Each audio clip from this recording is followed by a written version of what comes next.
La nuit tombe paisiblement. Un serpent trouve son chemin dans une menuiserie. Alors que les ondulations de son corps parcourent le sol, il se coupe contre la lame tranchante d'une scie. Le serpent se dresse et frappe violemment la lame dentelée. Un acte déraisonné et sans conséquence pour la scie, mais qui blesse gravement le serpent à la mâchoire. Aveuglé par sa rage et convaincu d'être face à un ennemi dangereux, le serpent entoure la scie de tout son long pour en venir à bout et la faire suffoquer.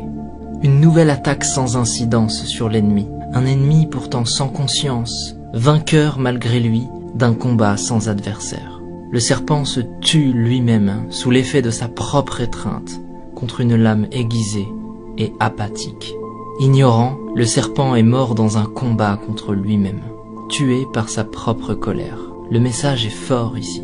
Souvent, lorsque nous réagissons sous l'effet de la colère, nous pensons que les autres nous ont blessés, qu'ils ont agi sciemment, et nous réagissons au quart de tour alors que ce n'est pas nécessaire. Nous cultivons de la rancœur et du ressentiment. Parfois même nous espérons la souffrance d'une autre personne.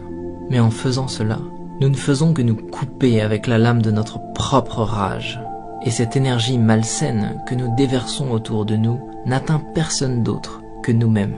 De tels sentiments sont souvent inoffensifs pour ceux dont ils sont la cible et profondément néfastes pour notre propre cœur.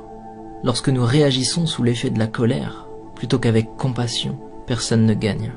Ignorer la négativité est toujours plus sain. Pardonner, accepter et laisser passer est toujours plus habile. Se concentrer sur la création plutôt que sur la destruction est toujours plus sage. Et il est plus noble de bâtir la vie que nous voulons, plutôt que de chercher à détruire celle que nous ne voulons pas. Si quelqu'un se comporte mal avec nous, plutôt que de réagir avec agressivité et violence, peut-être devrions-nous comprendre ce qui est en train de traverser cette personne et faire preuve d'écoute et de compassion. Peut-être que sa journée est difficile. Peut-être que toutes ces journées sont difficiles. Lorsque nous regardons les choses avec une nouvelle perception, il est plus facile d'avancer, de laisser toutes les énergies négatives derrière nous, d'abandonner ce qui n'est pas constructif pour notre futur et de simplement laisser passer. Nous devrions avancer avant que la colère nous consume et nous détruise comme le serpent.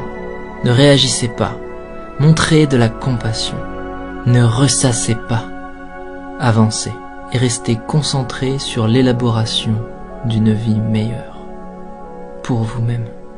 Ainsi s'exprime la métaphore du serpent et de la scie. Une petite histoire facile à raconter et que tout le monde peut s'approprier.